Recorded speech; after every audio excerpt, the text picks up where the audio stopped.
Anda hormati juga kita hormati bersama wonten Bapak Profesor Dr. Quraish Shihab, wonten Habib Ali bin Ibrahim, Habib Husain bin Ibrahim, beberapa pengurus PSG maupun Baitul Quran, semua ada Ustadz Arifin, Ustadz Ali, semua yang saya hormati, para hadirin yang saya hormati, juga semua demonstran ini yang saya hormati. Saya ini kata orang banyak itu punya fan banyak, sebetulnya ini korban orang banyak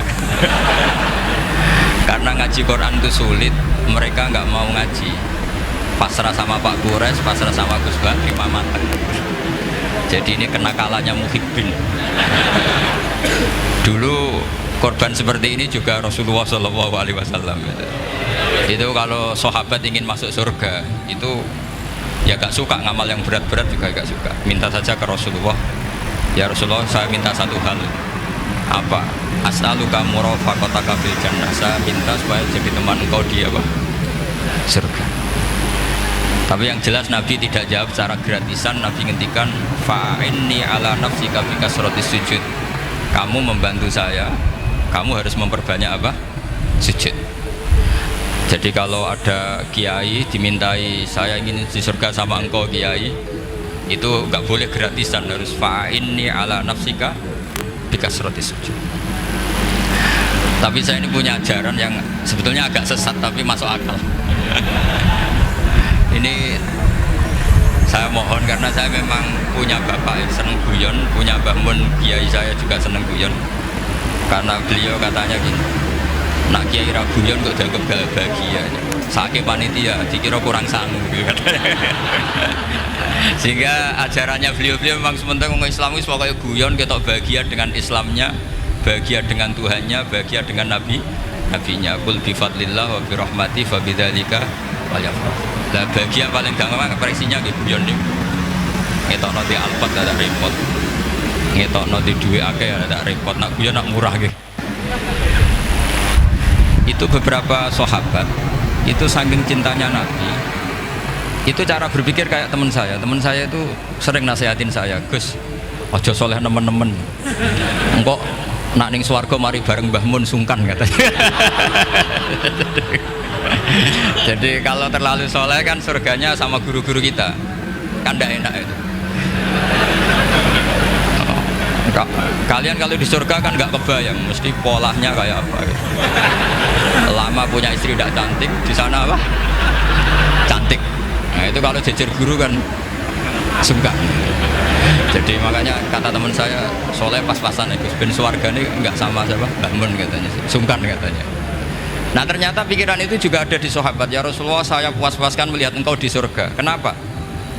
Saya tidak mesti masuk surga. Kalaupun di surga beda kelas dengan jenengan.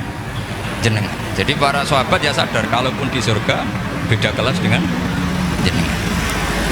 Tapi pelajaran yang kita bisa terima adalah bahwa semuanya itu harus ada amal kita, sehingga Nabi ngendikan fa'inni ala nafsika bikasrotis sujud, maka tolonglah saya untuk mengabulkan permintaan kamu dengan memperbanyak apa? Sujud. Saya akhir-akhir ini sering kampanye tentang sujud. Caranya gimana? Ini sekaligus untuk anak-anak PSG utamanya karena yang mengkaji Quran. Kata ulama, mentahbib ya, menyenangkan orang kepada Allah itu butuh bayinah. Bayinah itu logika yang kebenarannya itu cara Jawa itu jelas welo-welo, sangat jelas. Namanya al-bayinah. Saya ulang lagi ya, namanya apa? Al-bayinah. Sehingga dengan logika itu orang yang kafir saja menjadi mukmin, yang fasik menjadi soleh, yang soleh bila ilmin menjadi soleh bil ilmi atau bil hujjah. Itu yang disebut Allah, lam yakunil ladzina kafaru min ahlil kitabi wal musyrikina munfakkina hatta ta'tiyahumul bayyinah. Siapa itu? Rasulun minallah yatlu suhufam mutahharah. Jadi kemampuan argumentatif itu yang harus kita bela-belain. Saya di sini sangat terhormat karena saya bisa matur di depan Pak Quraish. Saya dulu sering baca buku-buku beliau. Jadi saya nggak mungkin jadi pesaing beliau karena saya ini saya ngidolakan beliau, jadi nggak mungkin jadi pesaing beliau. Tapi kalau mutammim ikut menyempurnakan keinginan besar-besar beliau mewujudkan Islamiyah wasatiyah, insya Allah diminta atau tidak diminta harus kita bantu. Harus apa? Nah, bayinahnya apa? Bayinahnya begini. Bayinah itu satu argumentasi yang jelas begini. Ada seorang ekstremis itu, singkat cerita mau ngebom tempat-tempat maksiat. Yang maksiat ini orang-orang Islam juga.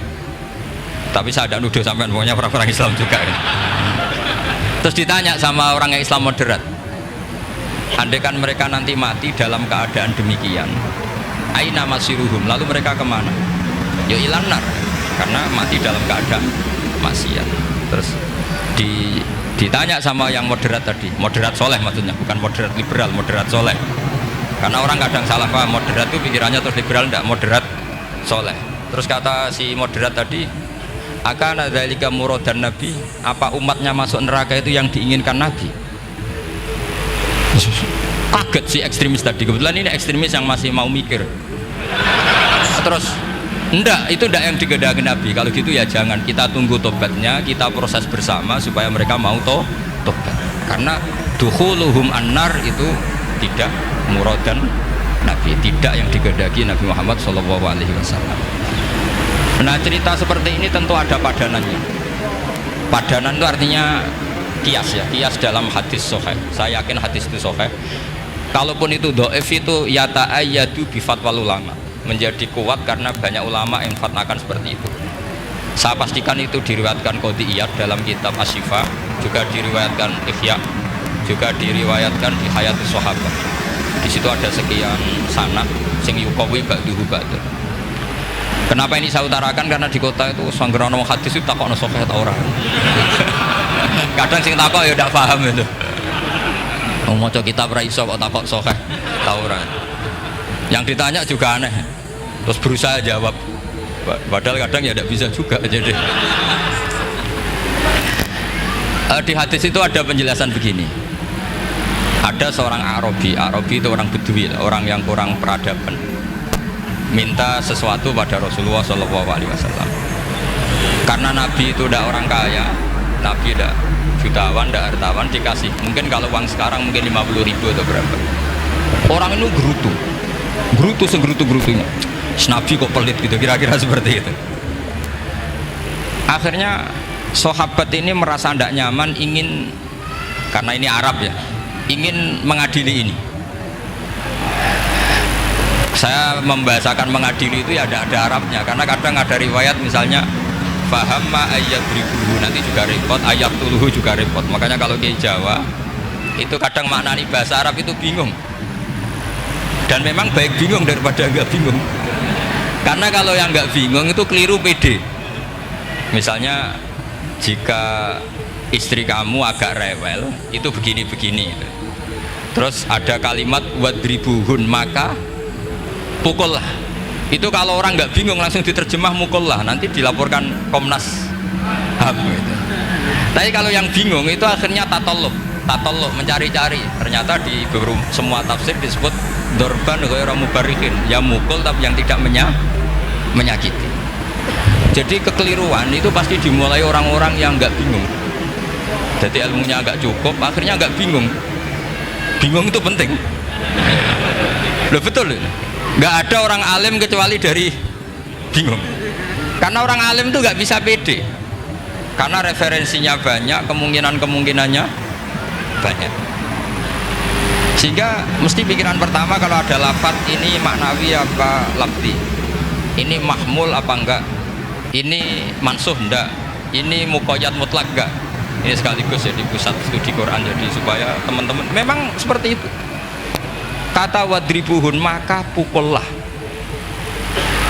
Saya masih ingat betul ketika Pak Quraisyab nulis di Membumikan Al-Quran tentang alak. Itu kalau orang ahli embriologi gimana nih alak segumpal darah itu mesti tertawa-tawa, karena nggak ada dalam proses embriologi orang lewat proses segumpal apa. Tapi kalau alak itu madatul kalimah dari kata aliko ya'liko alakon, sesuatu yang menempel, jadi zigot yang berhasil menempel di dinding rahim itu yang jadi anak. Itu ya normal saja, memang itu terjadi. Ya barokahnya bingung tadi. Atau alak dimaknai segumpal darah tapi min haitsul jinsiyah. Artinya haitsul jinsiyah itu sejenis ini. Jadi bukan di proses embriologinya tapi di jenisnya, supaya orang tidak sombong diistilahkan min alak, tapi maknanya min jinsil alak, bukan alaknya tapi jenis alak. Itu kayak Abu Bakar itu kalau sedang bully manusia yang sombong-sombong itu, kamu kok sombong, kamu itu keluar min makhrajil bauli marrotan ya. Supaya orang tidak sombong itu diistilahkan manusia itu yakhruju min makhrajil bauli apa? Marrotan. Kan kamu keluar dari makhrajil bauli berapa? 2 kali kan? Minar rojul lewat penis, terus nanti lahir juga lewat min makhrajil baul. Jadi untuk mengadili manusia supaya tidak sombong diistilahkan keluar min makhrajil baul marrotan. Nah mungkin alak kalau maknanya segumpal darah itu maknanya jenisnya seperti ini. Kenapa kamu sombong? Jangan digugat tentang itu proses embriologi kalau itu tidak ngalami itu. Jadi akhirnya barokahnya bingung itu alak dari proses embriologi maknanya apa? Aliko ya aliku alakon, sesuatu yang apa? Nempel, yang sukses nempel di dinding rahim. Tapi dari segi jenis mendidik tawadu, mendidik khafdul janah lil mukminin, mendidik adzul wal inkisar, rasa hina, nah, itu dengan makna tadi. Saya teruskan. Si Arabi tadi karena dikasih 50.000 gerutu, terus akhirnya Nabi memanggil Arabi tadi karena mau dipukulin sama sahabat. Nggak tahu mau dipukulin atau mau dibunuh, nggak tahu, pokoknya dikerasin lah dia. Makanya nggak usah diterjemah, kalau diterjemah nanti jadi bingung. Terus akhirnya dibawa sama Nabi, diajak masuk, dikasih banyak sama Nabi, kasih banyak. Ditanya sama Rasulullah, kamu sudah puas ya Arabi? Sudah ya Rasulullah. Hebatnya Nabi apa? Kamu harus menjelaskan ke semua sahabat saya kalau kamu sudah puas, karena tadi kamu ngomong yang bikin sahabat saya dongkol. Terus sekarang harus mengkonfirmasi. Ya Rasulullah. Di depan umum juga Nabi ikut. Ini Arabi tadi minta saya tak tambah, terus dia puas. Ahakada ya Arabi? Naam ya Rasulullah. Fajazakallahu min khairin wa asyiratin. Dia tegas naam ya Rasulullah. Nah, pelajaran dari hadis ini adalah kalimat ini. Ini harus diingat-ingat. Setelah Arabi tadi puas, sahabat juga tahu apa pernyataan puasnya Arabi tadi.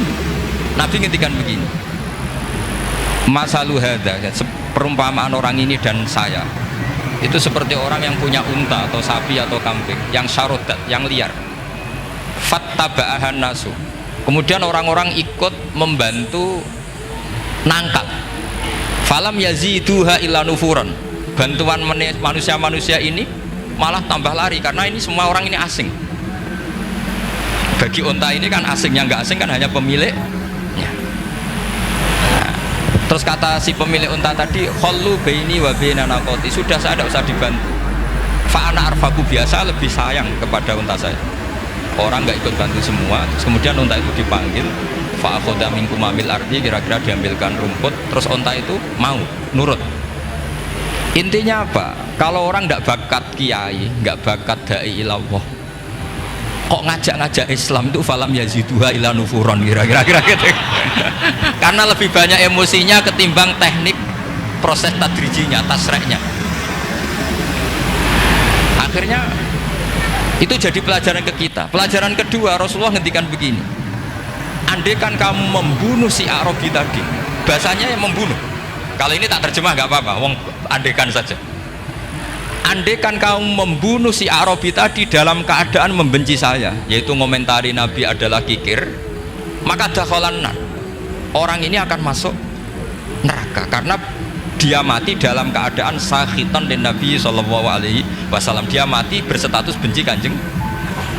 Tapi uniknya dalam Islam segampang itu, ketika si Arabi tadi mencintai Nabi itu karena dibayar, karena diservis, dan itu cukup loh dalam Islam itu. Mencintainya Nabi itu karena dikasih uang lagi. Akhirnya dia senang Nabi meskipun karena dikasih uang. Tapi jangan diteruskan setelah senang Nabi dibunuh masuk surga, ya tidak usah gitu. Nanti jadi repot tadi. Tapi intinya apa? Islam itu semudah itu. Yang menerima kebenaran karena servis saja diterima sama Allah Subhanahu wa ta'ala. Nah ini di sini pentingnya kiai-kiai yang wasatiyah, yang ceria, yang gampang. Karena kita tidak ingin tanfir. Saya kemarin bikin makalah untuk 100 harinya guru saya Kiai Haji Maimun Zubair. tak beri judul Al-Intisar Lima Dzaibi Syekhina. Itu diantara yang saya tulis adalah Sayyidina Umar itu pernah diprotes sama banyak sahabat, termasuk Abu Bakar, karena Abu Bakar ke Umar ini lewat penunjukan. Kata para sahabat, ya Abu Bakrin, kamu memasrahkan umat ini ke aghladin nas, orang paling kasar, yaitu Umar. Tapi apa? Ketika ada sahabat yang memberanikan diri tanya Sayyidina Umar, namanya Abdurrahman bin Auf, kenapa engkau kasar pada umatnya Rasulullah SAW? Jawabnya Umar itu unik.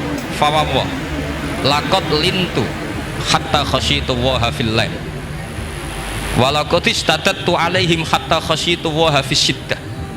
Fa ainal makhraj? Saya ketika lunak sama manusia, sebetulnya saya juga takut Allah ketika ngambil sikap lunak, karena lunak itu dianggap pembiaran bagi orang yang salah paham. Lunak itu dianggap pembiaran.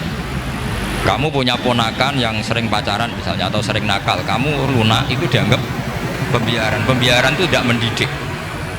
Tapi kalau kamu sebagai Pak Lepade terkenal keras, ponakamu ya ora tau sowan, itu ya ora iso didik, sama saja. Orang kau berdidik, sowan saja gak berani, ketemu kamu lari. Intinya apa? Terlalu lunak juga ada masalah, yaitu dianggap pembiaran. Terlalu keras juga ada masalah, kan hakikatnya nggak bisa didik. Orang-orang yang terlalu keras sama masyarakat ini kan nggak kau berdidik, karena wong roh wis melayu.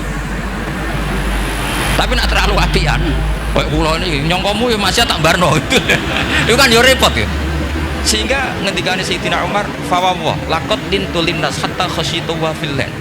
Ketika saya ngambil sikap lunak, sebetulnya saya juga punya khasyah, karena dianggap pembiaran. Tapi ketika saya terlalu ekstrim, saya juga takut Allah. Jangan-jangan itu tanfir, menjadikan orang jauh dari orang-orang soleh, karena yang soleh terlalu keras. Fa'inal makhraj, lalu jalan keluarnya gimana? Ya jalan keluarnya tadi, wasatiyah tadi. Jangan lunak yang sampai pembiaran, ya jangan keras sampai orang tanfir. Ukurannya apa? Ya tanya anak-anak PSK nanti karena yang baru mengkaji apa wasatiyah.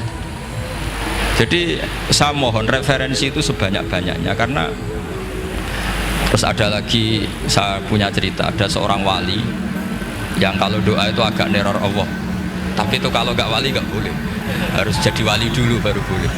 Karena kalau wali itu keliru-keliru itu ya tetap sama Allah dibahasakan isek-isek itu berontok. Enaknya kekasihnya Allah kan gitu.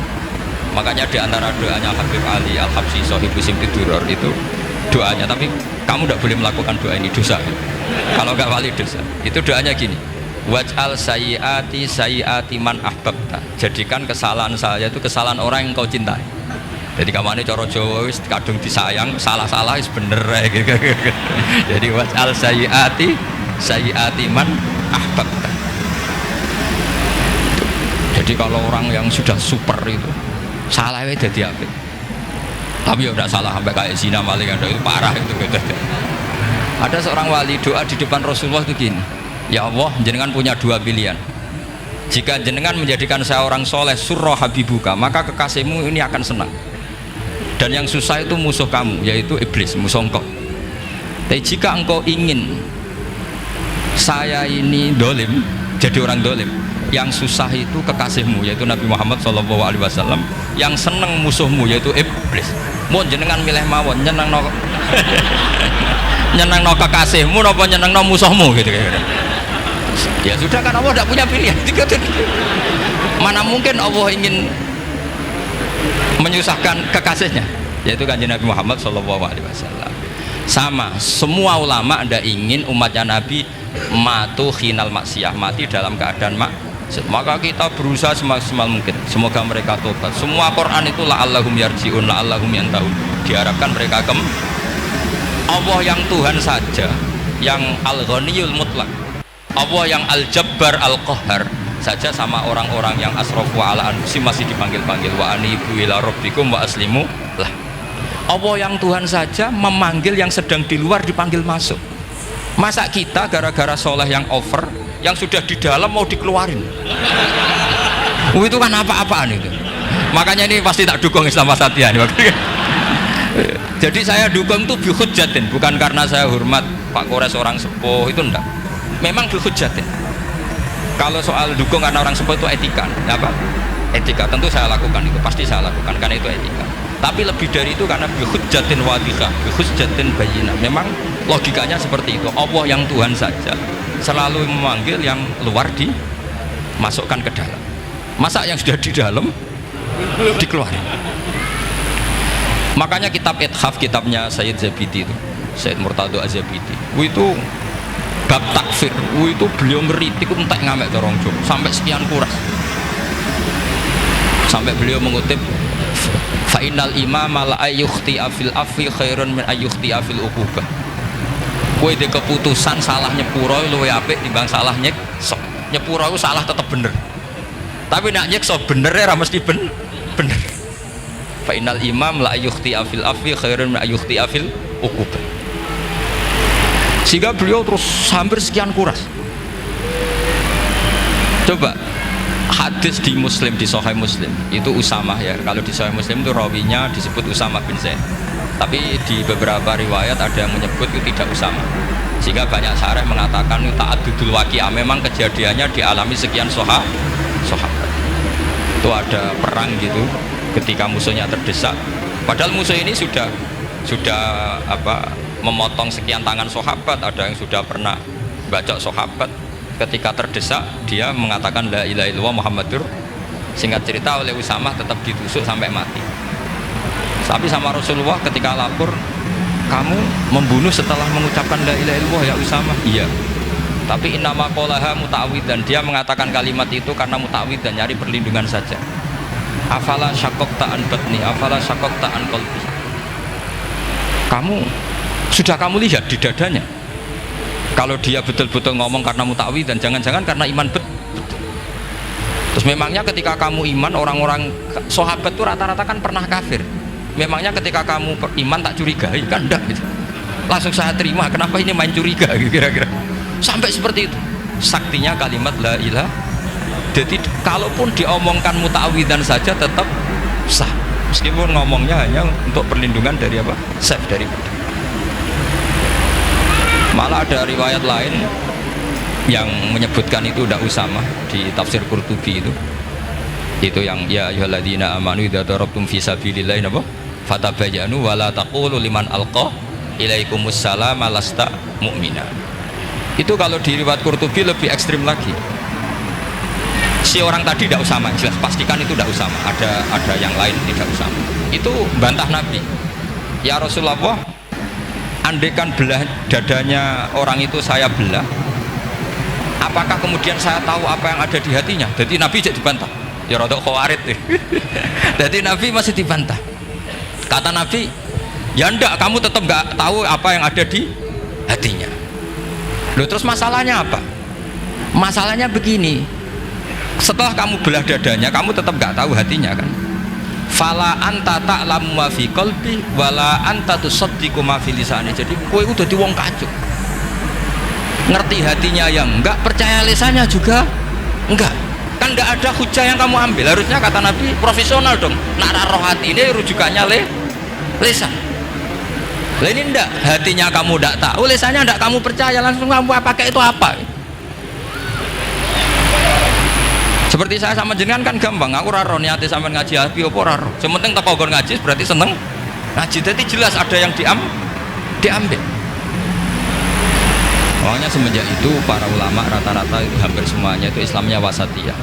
Karena ciri khas agama ini adalah wallahu yad'u ila daris salam. Selalu memanggil-manggil supaya orang masuk. Enggak ada ayat wallahu yukhriju min daris salam, itu enggak ada. Allah mengusir orang min daris, enggak ada. Nah, kalau sampean salahnya orang yang dicintai kayak Nabi Adam, nasib sampean. Nabi Adam itu salah karena makan apa sajaratil khuldi. Kata cerita-cerita gitu loh. Nanti bisa diperdebatkan. Sajaratil khuldi itu nama larangan, itu nama salah sebetulnya. Nanti tanya Pak Kures, itu kan sebenarnya gini. Istilah khuldin itu bahasa setan. Hal adulluka ala sajaratul khuldi wa mulki la yabla. Jadi iblis itu goda Adam, kamu ingin mangan pohon keabadian. Jadi kalau kita istilahkan sajaratul khuldi berarti mengesahkan istilah yang dipilih setan. Jadi masalah. Makanya saya enggak pokoknya anut-anut umum wong muni sajaratul khuldi ya ikut sajaratul khuldi, tapi ini sebetulnya bahasa yang dipakai setan.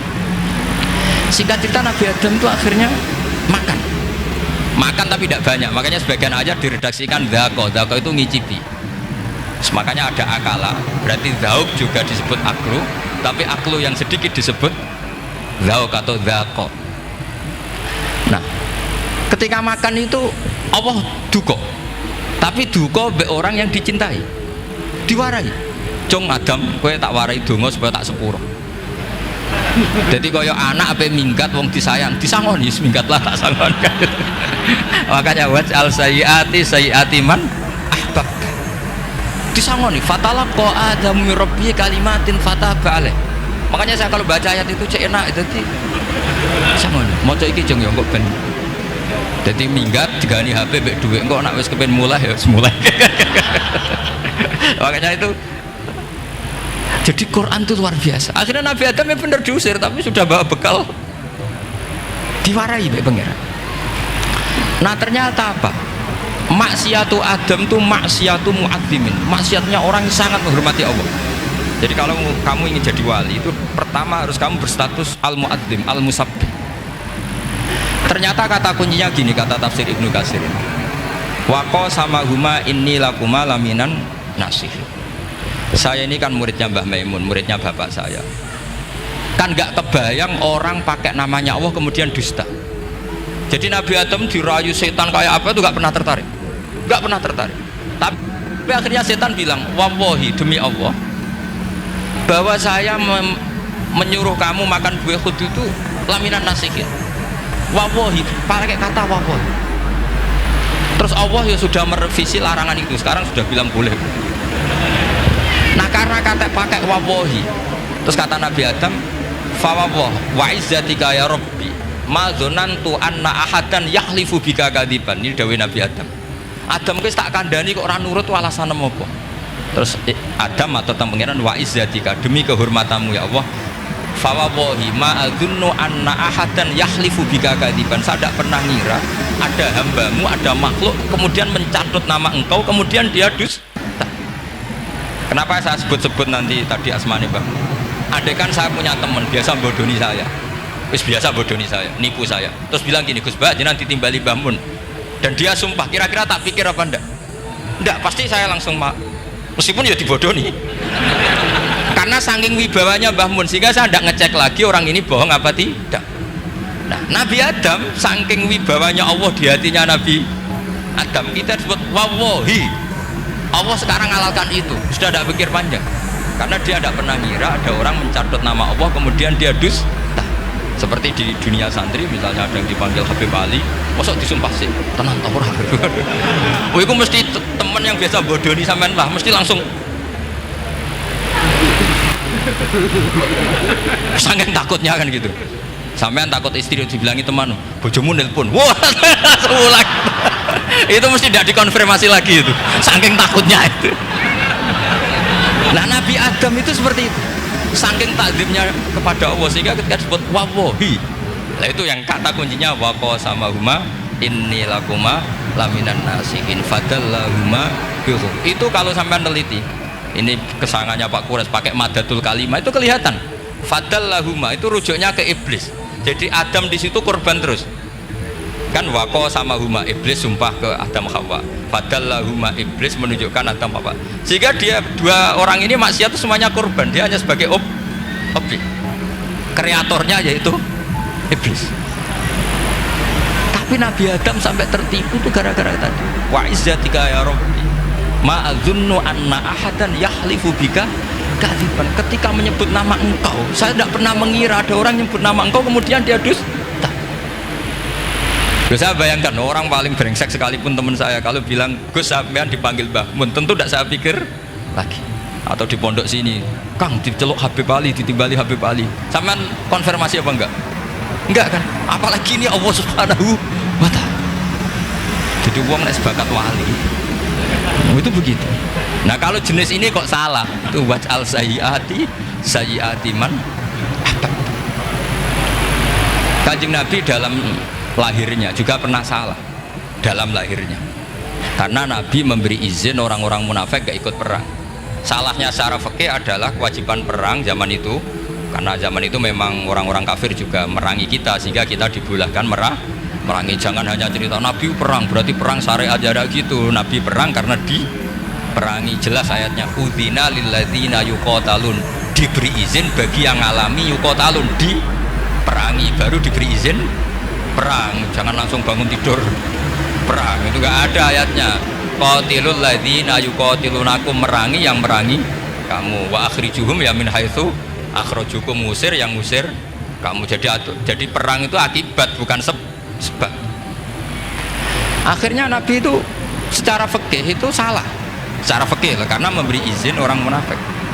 Tapi Allah ketika sama Rasulullah Muhammad SAW karena kekasihnya, ngendikane sudah dimulai afawwahu angka, Muhammad tenang wae wis tak sepuro. Cuma aku takok kena apa kok buka izin. Tapi itu kalimatnya afawwahu dimulai dengan kalimat yang menyenangkan, afawwahu. Jadi ibarat sampean salah sama orang tua, wes sepeda bogor apa pamit itu serapa salah, cuma aku tetap takok alasan apa gitu loh. Tapi bilang wes gak apa-apa cung, sepeda motor itu gowo betul itu ora apa-apa, cuma aku takok kena apa. Tapi mukadimahnya ora apa-apa sih. Kayak apa Allah sama nabinya, jadi mengkonfirmasi saja dimulai dengan afawwahu lima adin talahu. Wong karwan wong munafik gak di ngamal malah mbok ora ira perang, itu malah ra tauhid magom. Jadi makanya terus orang-orang soleh kalau berdoa apa? Waj'al sayyiati man ahbabta, ya Allah jadikan kesalahan saya adalah kesalahan orang yang kau cintai. Nah yang paling dicintai Allah tentu umat Rasulullah Shallallahu Alaihi Wasallam. Saya tak beri ijazah, kali ini tak ijazahkan nggak apa-apa karena ini hadis sahih musalsal. Umatnya Nabi kok gak enak kontrak ebek pangeran sebelum salah itu sudah ada kontrak. Makanya Nabi itu mengundikannya bangga sekali. Itu khamsan lam yu'tahunna nabiyyun qabli atau ahadun min qabli. Saya diberi 5 hal hadiah sama Allah yang umat sebelumku, Nabi sebelumku tidak diberi hadiah itu. Di antara hadiah itu terbesar adalah wa'utitu khawatima suratil Baqarah. Saya diberi hadiah akhir dari surat Baqarah. Kok ada hadiah gimana? Allah itu sudah naikkan kontrak dengan kita. Kita disuruh doa sama Allah. Rabbana la tu'akhidna in nasina wa ya Allah, suatu saat saya salah, padahal kita pasti salah. Suatu saat Gusti, suatu saat kita salah, jangan kasih sanksi. Oke, mau oke. Itu lu itu kok udah enak gimana? Sebelum kita salah, naikkan kontrak sama Allah. Rabbana la tu'akhidna in nasina aw akhtana. Ya Allah jangan jatuhkan sanksi kepada kita jika suatu saat saya lupa atau salah. Qala na'am, Allah jawab nah. Makanya Nabi senengnya bukan main tentang apa? Saya diberi hadiah akhir surat Baqarah. Tapi sekarang jadi fitnah tadi. Yang kiai NU baca itu dipakai tahlilan. Kadang-kadang yang baca agak paham. Yang kritik juga agak paham. Jadi ya sudah innalillahi wa inna ilaihi raji'un. Sebetulnya itu diabadikan di tahlil itu karena itu surat yang luar. Tapi sebagian yang baca agak paham sehingga ya dingin saja wong enggak paham.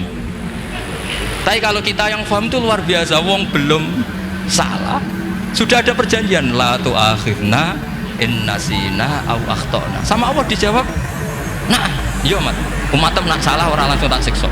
Aman. Cek maksudnya dintain tobat aja terus salah terus. Kayak apa? Makanya beda. Nabi itu begitu bangganya dengan surat akhir surat apa? Baqarah.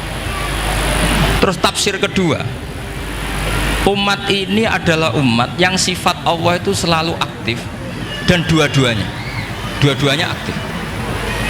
Ini perlu saya sampaikan berkali-kali. Dua-duanya aktif. Sehingga orang soleh itu nggak boleh mengadili orang dolim. Itu umatnya Rasulullah Shallallahu Alaihi Wasallam. Begini logikanya ya. Pernah ada cerita, ada orang soleh sedang sujud, diinjek sama orang fasik, al-asi lah orang fasik. Karena orang soleh ini diinjek, orang soleh, bawaan orang soleh itu ya kadang gampang marah, bawaan orang soleh. Tapi pas marah itu nyatut nama Allah. Fawawahi la yaghfirullahu laka, pakai nama Allah. Ada kan dia bilang asemane kue itu malah gak apa-apa gitu. Karena miso-miso sendiri itu kan urusan dia, tapi pakai namanya Allah. Fawawahi la yaghfirullahu laka. Allah tidak akan ngampuni kamu. Itu Allah langsung memberi wahyu ila nabi hadaz zaman, ke nabinya zaman ini. Allah ngendikan gini, ini yang cerita Rasulullah. mang dzalladzi yata'alla alayya alla aghfira li fulan faqad ghafartu lahu wa ahbattu amalak. Orang itu tak ampuni, yang sujud amalnya tak hilangkan. Kenapa? Allah tersinggung. Wong saya ini bisa aghfir, bisa ngampuni. Kenapa kamu nyifati saya hanya u'adzib? Jadi kira-kira Allah itu tersinggung. Wong sifatku itu yo yaghfir wa yu'adzib, kok ganti yu'adzib tok iku piye? Jadi sifatku kan hilang sitok gitu. Paham ya? Jadi kalau kamu melihat orang-orang maksiat, pikiran kamu Allah yu'adzibuhum itu enggak fair. Bisa saja Allah yaghfiru lahum. Tapi kamu milih situ tok, yaitu sifat yu'adzib, itu enggak fair. Harusnya ya yaghfiru liman yasha wa yu'adzibu man yasha. Tapi orang soleh ini wallahu la yaghfiru wallahu laka, itu Allah tersinggung. Kenapa tersinggung? Karena Allah hanya disifati yu'adzib, bukan disifati yaghfir. Padahal Allah bisa yu'adzib, bisa yaghfir. Sehingga Wahsy ketika seperti itu dia qatilu ahabbin nas ila Rasulullah, yaitu Wahsy adalah qatilu Hamzah. Ketika Nabi da'a alaihi, tidak usah diterjemah, itu sama Allah malah Wahsy dikasih tahu. Bahkan turun ayat laisa laka minal amri syai'un aw yatuba alaihim aw. Jadi kita melihat ahlul maksiat, oke kita tidak cocok dengan mereka, tapi tidak cocok tetap berharap mereka tahu kita tarbiyah. Karena kita tidak boleh nyifati Allah yu'adzibhum qatan. Mungkin ramal dadi pangeran kok muni qatan. Isa wae Allah yaghfiru lah. Itu pelajaran bagi kita. Jadi ternyata si soleh tadi ditegur sama Allah, kamu tidak bisa seperti itu. Mang dzalladzi yata'alla alayya, ta'ala itu corong Jawa sumpah serapah. Kok iso aku mbok sifati u'adzib tok, wong aku iso aghfir. Makanya di Quran itu ada wa yu'adzibal munafiqina. Ayatnya apa? Insya'a au yatuba. Ya ini dalil-dalil napa? Kalau jenengan mendukung Islam napa? Wasatiyah. Jadi an ilmin. Jadi saya dukung gerakan ini, satu an ilmin, dua memang secara etika. Pak Quraisy itu orang sepuh, tentu pilihan itu setelah sekian baca tafsir, baca referensi, beliau seorang akademisi, profesor doktor. Tapi saya tetap mohon dukung kita itu an ilmin, apa? An ilmin. Memang dari awal Allah mensifati dirinya bisa yaghfir, bisa yu'adzib. Kenapa kita memastikan yu'adzib? Wong Allah bisa yaghfir. Nah dengan demikian kamu menetapkan sifat Allah dua-duanya. Jadi yang soleh ya tetap khawatir jangan-jangan ada masalah, yang fasik pun tetap ada harapan. Makanya masyhur dawuh Sayyidina Ali yang dikutip hampir semua ulama, apa? Ala unabbiukum fil faqih kulal faqih. Apa perlu saya ceritakan siapa yang ahli fikih sebenarnya? Apa kata Sayyidina Ali? Sebagian orang malah memarfukan ini ke Rasulullah SAW. Kalaupun ini tidak hadis marfu, dawuh Sayyidina Ali pasti tercermin dari keinginan Rasulullah SAW. Ketika Nabi ditanya siapa itu al-faqih wal al-faqih atau Sayyidina Ali, malam yuknitin nas min rahmatillah walam yu'amminhum min makrillah. Apapun kondisinya orang jangan putus asakan dari rahmatnya. Sehingga Nabi itu pernah sangat serius ngadepi orang-orang fasik. Tapi setelah di multazam sama Allah ditegur, kalau kamu begitu rahmat saya kata Allah kamu batasi. Semenjak itu Nabi terus rileks. Dan Nabi kalau ibadah itu mesti milih yang paling gampang. Ma khayyara Rasulullah sallallahu alaihi wasallam amroini ilahtara apa? Aisarahuma, pasti milih yang paling gampang. Termasuk Nabi unik itu tofa rohiban. Semua sahabat itu tofu musyatan, semua tawaf secara jalan. Tapi Nabi tofa rohiban. Sehingga kata ulama-ulama usul fikih, afdal mana? Ya afdal tawaf secara jalan karena al-ajur bi qadrit ta'am. Tapi untuk Nabi itu afdal tofa rohiban. Kenapa? Karena Nabi adalah muallimul ummah, pengajar umat. Kalau Nabi tidak tofa rohiban, maka orang akan bilang syarat sahnya tawaf harus jalan. Barokahnya Nabi naik unta, orang mengesahkan tawaf secara rohiban. Tapi saya ini keterusan jangan nom-nom dong ngambil skuter kok jalan habis. Ini kalau ya cocok. Oh ya nak sing sepo-sepo itu cara kula berlebihan lah. Meskipun sah tapi kula nganti risi, debuan terbenturan itu. Yang disai itu. Mbok yo itibak Nabi itu paling enggak ya kesamaan sepuhnya atau apa Nabi kan. Ini ndak, sementing sah apa? Wah repot. Terus Terus bukti kedua gini, kalau Nabi itu ingin ibadah itu paling ringan. Suatu saat setelah Fathu Mekah, Nabi kayak apa rindunya sama Ka'bah al-Musyarrafah, sama Al-Ka'bah al-Musyarrafah. Nabi saking rindunya minta sama Abu Tolhah al-Hajabi itu. Minta Utsman ya, Utsman bin Tolhah al-Hajabi. Utsman namanya. Minta kunci terus masuk Ka'bah. Itu keluar dari khimah, itu Nabi senengnya bukan main. Karena Fathu Mekah. Lebu Ka'bah senengnya bukan main. Tapi setelah keluar dari Ka'bah, itu kelihatan hazinan, kelihatan susah, tersiksa. Ditanya sama Sayyidah Aisyah, kenapa engkau gelisah padahal tadi kelihatan senang? Wadidtu anni lam adkhul. Saya suka andikan tadi saya ada masuk Ka'bah. Kenapa ya Rasulullah? Jangan-jangan umatku ngira ini penting. Dan itu berat. Sampai jadi perdebatan ulama fikih. Apakah sunat masuk Ka'bah apa enggak? Sebagian ulama bilang enggak. Alasannya Nabi getun Joro Jawa itu kecewa, nyesel. Kenapa saat tadi masuk? Jangan-jangan umatku nanti merasa itu keharu dan itu repot. Nah kita tidak usah dilarang, memang tidak punya kesempatan. Alhamdulillah. Dilarang nggak dilarang, sudah tidak punya kesempatan. Nah, ini yang terakhir kenangan saya mau menerangkan dan tambah mahabbah kepada Rasulullah Shallallahu Alaihi Wasallam. Ini betul, ini sesi terakhir ini. Begini, salasun mangkun nafihi wajada halawatal iman. 3 hal ini kalau ada pada kamu atau pada siapa saja, maka menemukan halawatal iman, manisnya iman.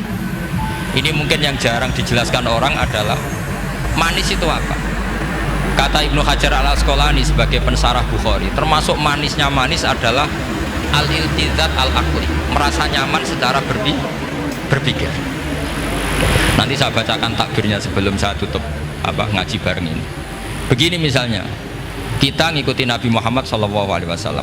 Tentu beliau punya al-jamalul wajhi, Nabi itu orang paling ganteng. Tentu beliau punya al-jamalul sauti, suaranya Nabi itu luar biasa. Tapi yang paling luar biasa tentu al-jamalul akli, akalnya Nabi itu luar biasa jamal, luar biasa indah. Artinya gini, andaikan Anda seorang profesor atau seorang alim alama, seorang kiai yang paling alim, terus dikasih tahu Nabi, misalnya dikasih tahu Islam, sing gawe donya iki iku Fir'aun, kan mesti tersiksa. Logikanya gimana? Wong Fir'aun lahirnya di bumi kok bikin bumi, kan dulu buminya timbang. Mesti ra iso turu sampai iki ajaran nopo ra iso turu. Tapi ajaran ini mengatakan sing gawe alam raya ini Allah itu awal, Allah itu qadim, kan terus iso turu sadune lah. Nek sing gawe luwih dhisik, paham ya? Terus sing gawe ku ala kulli syai'in qadir, wis sadune lah jenenge gawe alam mesti ala kulli syai'in. Nah terus misalnya diajak paham ateis, alam ini ndak ada, kemudian ada, penciptanya apa? Ya ketiadaan. Oh ra iso turu sampe. Bagaimana mungkin al-adam yakhluqu maujudan, alam yang maujud diciptakan oleh Adam? Oh ra iso turu. Itu kata Ibnu Hajar al-Asqalani, halawatul iman itu adalah ibaratun anil iltizat al-aqli. Halawatul iman dan ibaratun anil iltizat, agama ini nyaman secara akal. Kita disuruh menuhankan zat yang sifatnya itu luar biasa. Allah adalah qadim, tentu pencipta lebih dulu timbang yang diciptakan. Kan enak, keren kan? Terus alam yang maujudat, hadil maujudat khalaqaha wajibul wujud. Ini maujudat diciptakan zat yang super wujud, yaitu wajibul, kan iso turu sama. Oke, masuk akal. Nah, misalnya itu sampai dikabari hadil maujudat khalaqahal adam. Ini maujudat diciptakan ketiadaan. Mesti kalau mikir ini waras tau orang sing ngene. Ya itu, jadi apa? Kita halawatul iman itu usahakan maknanya sampai ngalami al-iltizat al-aqli, apa? Al-iltizat. Saya baca takbirnya saja, ini di kitab saya Fathul Bari. Ini di juz 9, di kitab saya halaman 193 ya. Karena mungkin sampean beda cetakan atau enggak ada nomornya karena enggak punya, enggak tahu saya. Banyak ini tak. Tapi ini nanti saya tak tinggal di Mas Wafa ini. Nanti yang enggak boleh di ngopi saja, di foto aja. Selumayan ben ngaji ku nganggo kitab, enggak wong alim gitu keren ya. Saya baca Bismillahirrahmanirrahim. Halawatul iman. Beliau ngendikan wa yaltaddu bidzalika iltizazan aqliyan. Jadi orang merasa nyaman secara iltizazan aqliyan, akalnya merasa nyaman. Idzil iltizat al-aqliyu idrakuma huwa kamalun wa khairun min haitsu huwa kadzalik. Jadi beliau mencontohkan gini, kamu disuruh minum obat. Beliau contohnya itu kamu disuruh minum obat. Tentu secara watak kamu tidak senang karena obat itu pahit. Tapi kamu merasa nyaman setelah sakit minum obat, merasa nyaman karena ada harapan sembuh. Jadi watak kamu tidak senang, lidah kamu tidak senang karena pahit, tapi akal kamu senang. Wah enak aja, berarti suntik, berarti infus, baru minum obat. Berarti itu namanya iltizadan aklian, akal kamu merasa apa? Nyaman karena telah melakukan sesuatu yang sesuai akal. Tak baca ya, misalnya al murad bil hubbi huwa al hubbul aqli alladhi huwa itharu ma yaqtadi al aqlu salimu rujhana wa in kana ala khilafi hawan nafsi kal marid yu'afu ad-dawa bitabi fayan faru'an wa yamilu ilai bimuqtado aqli. Kayak kita sakit tentu dioperasi itu tidak senang, bayang wedhus apa usus dewedel-edel kan nggak senang secara hawa nafsi, paham ya? Tapi secara akal karena kamu divonis usus buntu, senang mana setelah dioperasi sama sebelumnya?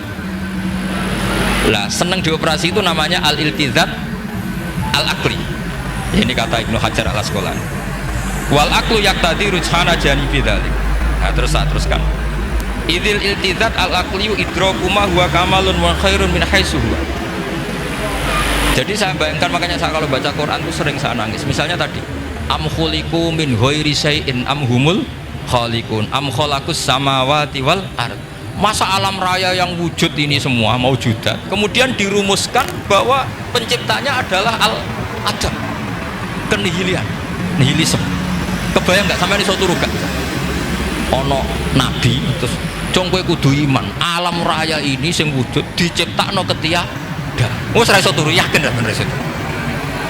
Tapi kalau nabinya bilang hadhil awalim atau hadhil alam khalaqaha Allah. Allah itu siapa? Al-Qadim, wajibul wujud, ala kulli syai'in qadir, lahul asmaul husna, lam yalid walam yulad walam yakul lahu kufuwan ahad. Oke, keren kan gitu.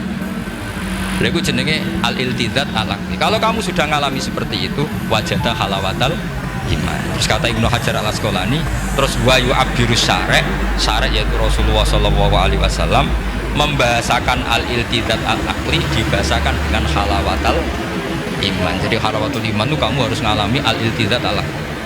Seperti misalnya dalam hukum sosial, kata ulama-ulama, laulam yakun ma ja'a bi Muhammadin dinan lakana fi aqlin nasi hasanan. Andai kan Muhammad tidak mengatasnamakan itu agama, akal pun mengatakan itu baik.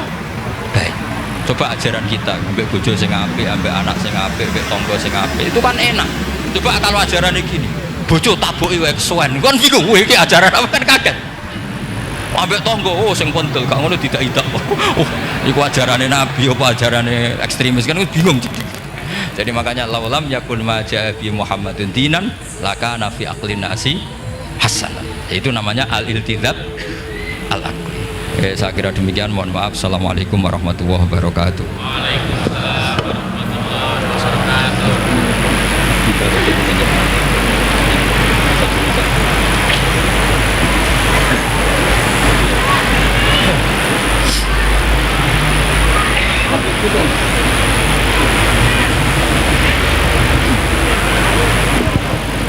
Bismillahirrahmanirrahim. Nahmaduka ya ghafur ya syakur. Shalli wa sallim ala sayyidina Muhammad wa sahbihi wa sallam asma'in. Allahumma ij'alna ya Allah mutawatina fika, mutahabbina fika, mutabadilina fika, mutanasihina fika ya Allah, hatta namshiya fi ardika wa lam takun himmatuna illa kalimatika wa ihya sunnati habibika Muhammad sallallahu alaihi wasallam. A'inna ya Allah la dzikrika wa syukrika wa husni ibadatik, waj'alna ya Allah mu'afin min kulli bala'id dunya wal akhirah. Ij'alna ya Allah minal ladzina ya Allah syahaduka wa amanu bi rasulika Muhammad wa nasaru syari'atakal ulya al mahabbatal bayda lailuha kana ahliha. Ij'alna ya Allah syuhada bil qist wa bil haqq. Rabbana atina fid dunya hasanah fil akhirati hasanah wa qina adzabannar. Wa sallallahu ala sayyidina Muhammad wa sahbihi wa sallam. Subhana rabbika rabbil izzati amma yasifun wa salamun alal mursalin walhamdulillahi rabbil alamin. Sirrul Fatihah.